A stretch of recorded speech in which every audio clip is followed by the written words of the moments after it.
Joining us now for Word Brief and the review of some of the headlines of today's newspapers from around the world is Adefemi Akinsanya. Good morning, Adefemi. Good morning, Dr. Morning. Good morning, Vimbai. Morning, Adefemi. And good morning, Rufai. Morning, Femi. Morning. All right, let me tell you what's happening around the world. As he heightens efforts for a lasting ceasefire in Gaza, US President Donald Trump will reportedly host Israeli Prime Minister Benjamin Netanyahu at the White House on the 7th of July. Now, the two leaders are expected to discuss Iran, Gaza, Syria, and other regional challenges, but at this point, there doesn't appear to be any plans to represent Palestinian President Mahmoud Abbas or any leadership from Palestine at this meeting. Meanwhile, Israel ramped up its attacks on northern Gaza on Monday, a day after Trump urged an end to the 20-month-old war, posting on social media that essentially make the deal in Gaza, get the hostages back. Now, at least 40 people were killed and 75 others injured when an Israeli airstrike hit a Gaza cafe, very popular for its beachside location and its internet access, especially for journalists. Now, among the dead was a journalist who became the 228th Palestinian journalist to be killed by Israel since the fighting began on the 7th of October, 2023.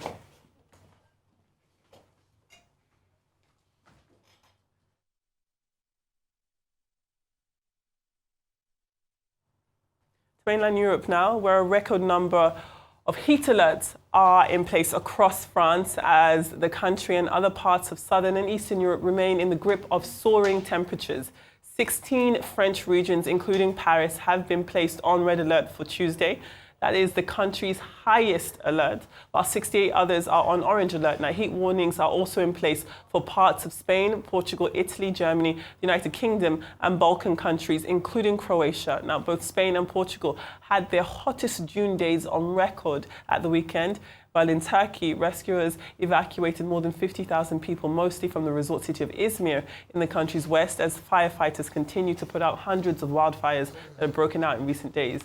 The United Nations Intergovernmental Panel on Climate Change says heat waves are becoming more common due to human-caused climate change. Finally, African politics now, where Cameroonian President Paul Biya is facing more questions over his leadership after his tourism minister has joined the race to defeat him at this year's presidential election. A 78-year-old Bello Buba Baigari, a veteran politician and former Prime Minister, has accepted the party, the National Union for Democracy and Progress's nomination to run for president. This move is significant because Baigari has not stepped down from his post as Minister for Tourism. He's become the second high-profile politician from Cameroon's politically powerful northern three provinces of Adamawa, Adamawa, North and Far North, with over 2 million voters to enter this race after Issa Chiroma Bakary recently stepped down to launch his own presidential campaign. Now, Paul Biya, who is 92 years old, has been Cameroon's president since 1982. That is 43 years in power, and he has not announced whether he will run again. Now, the October 5th election comes at a time when many Cameroonians are voicing frustration over economic stagnation, rising insecurity, and a lack of political renewal. Those are your stories. I mean, it's so sad what's happening to Cameroon. Pretty much after Ahijo left, he's been president. What has he done to Cameroon? Cameroon has revolved around poverty. He's there, probably spent most of his time in Switzerland. His wife and a colorful hair, Chantal. And that's been the story of Cameroon. The only family that enjoys are people that are around Paul Biya. And you see, that's why when people bring in religion into politics, like they did with Paul Biya then, oh, it's Christian, he was going to change the fortunes, Ahijo was of another religion. It doesn't work. He's held the country with an iron fist. Journalists are being killed. Martina Zonglo was killed, for doing a proper investigative report. There have been protests. It avails nothing. At 92, he still probably wants to run. Worst case scenario, if that doesn't happen, probably he would chuck in somebody from his family in there. And that's the cyclical cycle. But the shocking thing is, people that have aided him in ruining Cameroon are the ones that now have the temerity to come out and say they want to run against him. You can see the joke and the hypocrisy being on us as Africa as a continent. The question is, when will Africa be free? Just like we talked about Togo the other day, Nasingbe Ayadima, after Sylvanus Olympio was killed, Yes. Nasingbe Ayadima was there for God knows when. Afterwards, he left, and his son Furo Ayadima, Furo wants to perpetuate himself in power. Look at Rwanda, look at the likes of Denis Sassou Nguesso. If you look across the African continent, the same thing. Look at Mozambique with the rich mineral resource, nothing out of it yet. Obi Ngema, in what's it called? Before Bryce came in Gabon, it was the bongos for a while. So these guys have just turned this place into a fiefdom. And it pretty much reminds you of what is now happening in America as we speak, and Netanyahu. But the only difference is at least they have systems in place that say, okay, a new leader comes in every 4 years. But they've turned the country into their own fiefdom. That's why you see with the conservative judges, everybody rule everything in favor of Trump. The atrocities is being done. He can now write notes to the Fed chief, reduce interest rates. While all of this is going on, he says he's going to cut spending. He's had the tax cuts for his friends and all of that. All of the shenanigans is going on. Now he says he wants to talk to Netanyahu, the same Netanyahu that America has aided in killing people in Gaza all this while for over the 20-month situation. And the killing has continued. He helped Netanyahu. They struck Iran soon. Now they've moved back to the killing fields of Gaza. Instead of them to do a deal, look for a ceasefire, get the hostages out, that's not his priority. Anyway, I'm not surprised that they bombed the Riviera. You remember, this was the same Trump that posted a video that they will make Gaza a Riviera real estate property. So maybe they are bombing it to clear it down for the property Trump is... I'm being sarcastic anyway. But that's the state of the world. Like Africa, like that. And in the middle of all of this, he doesn't believe in climate change, but there's global warming. Just like that, and we're seeing that across Europe. Thank you, Rufai. Go ahead, Rufai. Right. We see the continued rise of Israel in the Middle East power dynamics, especially now with news just coming in that sanctions will be lifted on Syria. Yes. So what's happening in that region is quite interesting to see, especially given the sort of progressive direction that the Gulf states have decided to take, their growing relationship with the United States under Donald Trump as well, and the focus towards sort of just economic development and prosperity, which is quite a departure from what we've seen in the past in this region, which focus more on their own fundamentals and the values that they subscribe to. To a large degree, we're seeing a lot of liberalization. So, you know, last time that Donald Trump had traveled to the Middle East and to the Gulf states and so forth, we'd said that, oh, you know, he didn't didn't have any interaction with Israel or with Benjamin Netanyahu. Of course, we later saw that the ice has been broken between them when there were the developments with Iran and so forth. So I think this further crystallizes the fact that the Middle East is choosing Israel as a superior power in the region over some of the other countries that, you know, your Irans and your so forth, who have also been pulling in different directions. Now to Cameroon, where we see 73-year-old Minister for Tourism, Minister Buba Magari, who has been Prime Minister in the past. He's also held various ministerial portfolios. He's a career politician, and he has enjoyed the government of Paul Biya immensely. Yes. He was brought into the coalition with Paul Biya's party, under his own party, UNDP, because he's said to be the man who can bring in the northern votes. So that was the appeal for him. And that's the power and the clout that he has in that government, is that he's able to bring the northern regions buy-in. Very similar dynamics to what we see here in Nigeria, where there's that pull between the regions and between Muslims and Christians. But also another crisis in Cameroon that can't be ignored is the Francophone and Anglophone crisis and the impact it has, the potential, the constant threat of secession. It's a civil war, in essence, that's underreported that's going on in Cameroon, which will also factor into however we see things playing out in October. But for now, I don't think there'll be any surprises. Thank you, Mimbai. Okay, three major issues in Cameroon. The first is the fact that there is a elite division.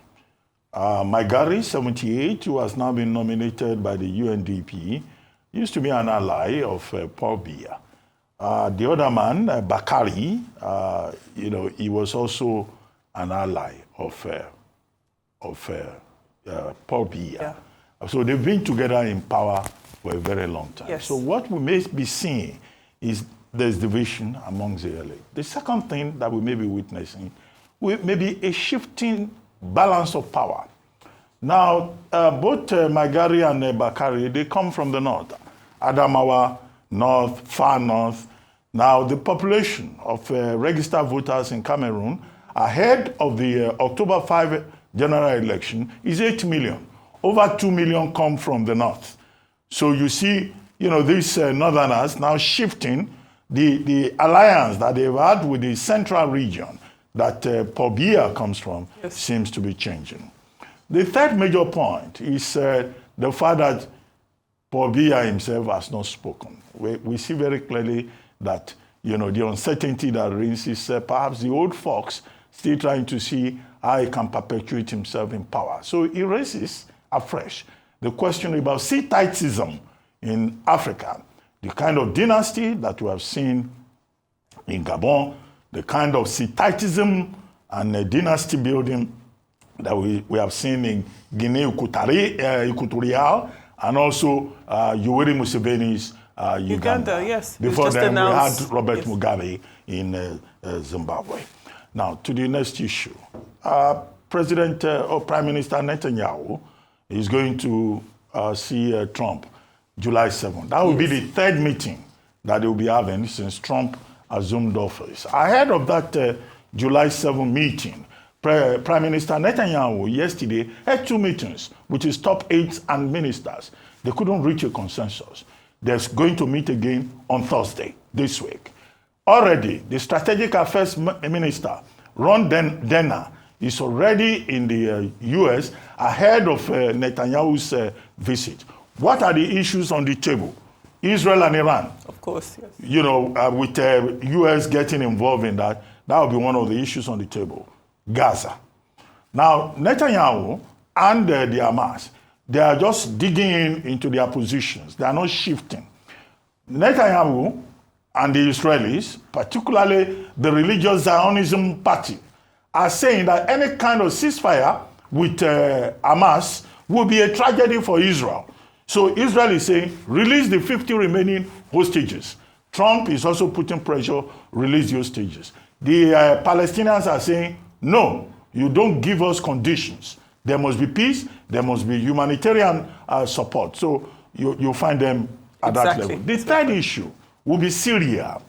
Now, Syria, you will recall, on Monday, that's yesterday, President Trump signed an executive order lifting the sanctions on Syria, as he had promised the last time he was in Saudi Arabia. Now, these are the issues on the table. What happens thereafter remains to be seen. Finally, climate change. Antonio Guterres has said that, look, what we have seen in Europe this week, the sweltering, atmosphere that we have seen, is a reminder that climate action is now. We're having floods, we're having earthquakes, we're having famine, we're having the effects that the International Panel on Climate Change had predicted. And this is the situation. In France, 116 regions have been more or less shut down. Yes. Students have been asked to stay away from home. In Greece, in Croatia, we have had wildfires. In Germany, is the same situation. In Portugal, temperature this week was about 116 degrees Fahrenheit. In Spain, it was 110 degrees Fahrenheit. So you see, in open places in Paris, where there are so many tourists at this time, most of them are going to the fountains. Definitely. Just to get some rest. However, I summarize by saying, is there also something that we can learn from what is happening in Europe? Because Africa, too, is not protected from the effect of climate change.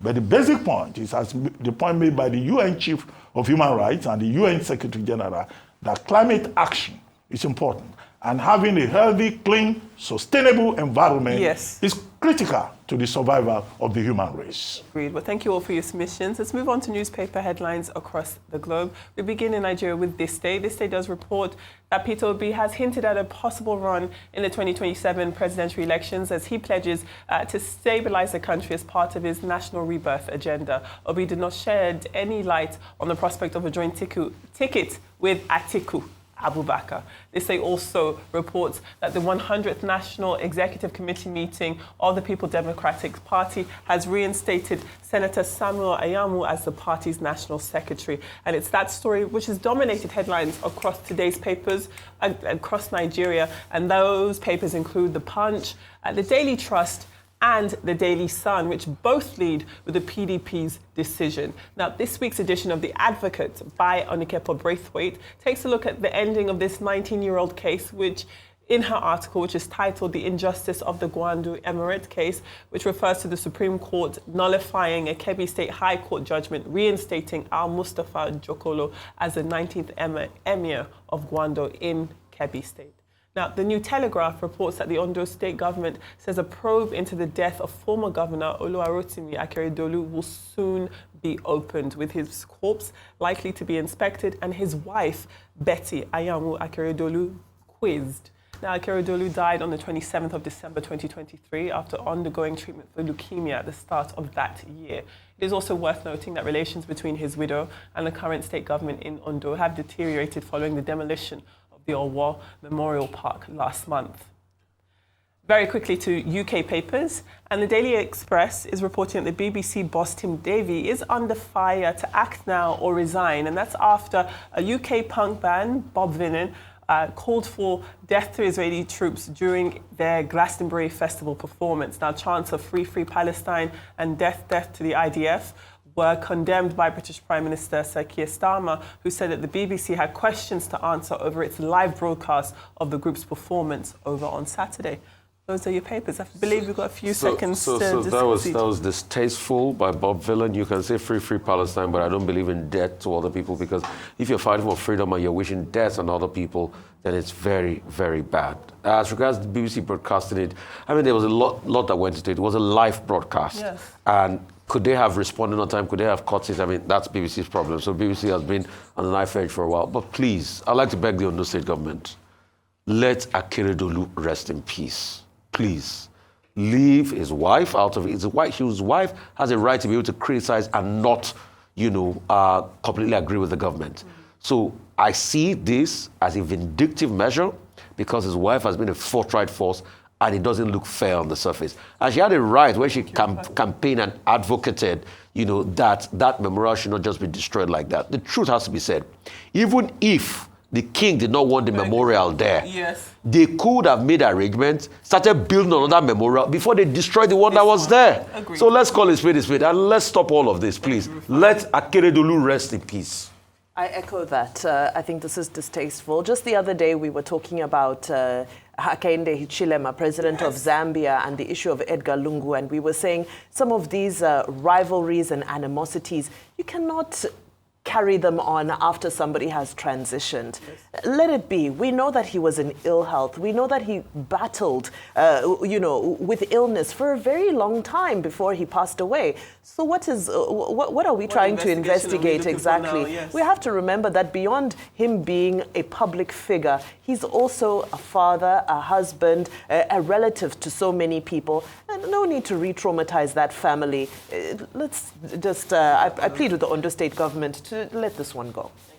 Well, while I identify with the sentiments that have been expressed, the memorial, yes, very important, because that shocking incident cast in another light, the problem of banditry and terrorism in parts of the country. Yes.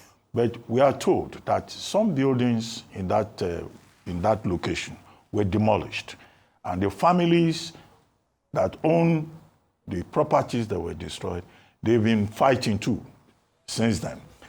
The palace is also saying you cannot have a cemetery very close to the palace for cultural and religious reasons. What is important is that in leadership, the state government, Ondo State government, has a responsibility to carry all stakeholders along and not, to make anybody feel left out. That, I think, is the issue. Well, thank you all. Adefemi, thank you so much for this. Have a beautiful day.